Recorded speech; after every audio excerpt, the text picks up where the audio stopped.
First came the stink, then the flies and wild pigs, and then a truckload of stomach contents. Now, a Western Cape abattoir company is under investigation for dumping guts and gore on a compost farm nestled in a top wine-producing and tourist area.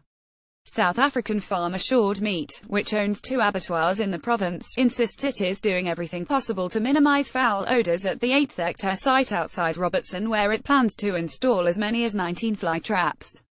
It has applied to the Western Cape government for a waste license allowing it to expand its operation and produce compost by mixing abattoir waste, including large quantities of blood, with other materials such as chicken litter, straw and wood chips.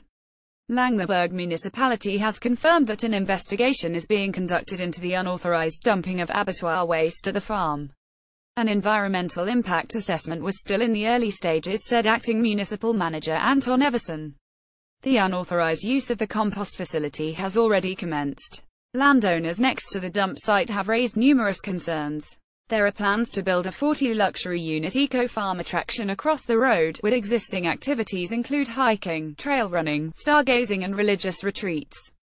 Renowned Graham Beck Wine Estate, which is situated between the site and Robertson, manages a conservancy close to the proposed site. Odor concerns prompted a government inspection in March when a fly nuisance was confirmed, according to documents attached to the company's permit application. The Cape Winelands District Municipality confirmed a complaint about the site which had attracted wild pigs and bad odors which were noticeable up to 1.5 kilometers away. In a written response, the company conceded leaving the truckload of stomach contents uncovered overnight. While the company did not respond to queries from Times Live, in its written response to public comments it denied any major odor problems, is claiming there is not a smell that could be considered obnoxious at all, even so close. Initially we did have a problem with the smell generated by the blood. We established that this was caused by us waiting for the tanker to be full before we brought it. We have now changed this practice to bringing blood every day, no matter the fill level of the tanker. We also top up with water at the abattoir. This has reduced the smell considerably. But residents are not convinced.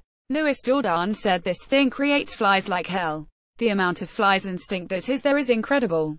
I don't mind technology where they can get rid of this guts and blood and produce something out of it as long as it happens within the correct parameters.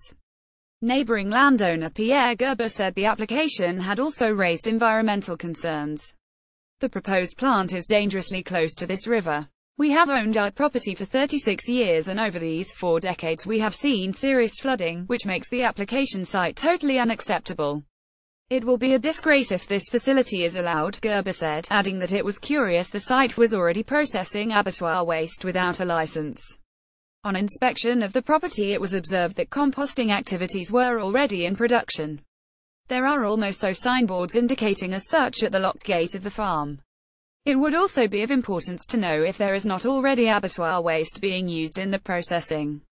For instance, where is the blood of the abattoir currently being dumped? A neighboring landowner said he suspected authorities could be turning a blind eye to unauthorized dumping due to a shortage of landfill space.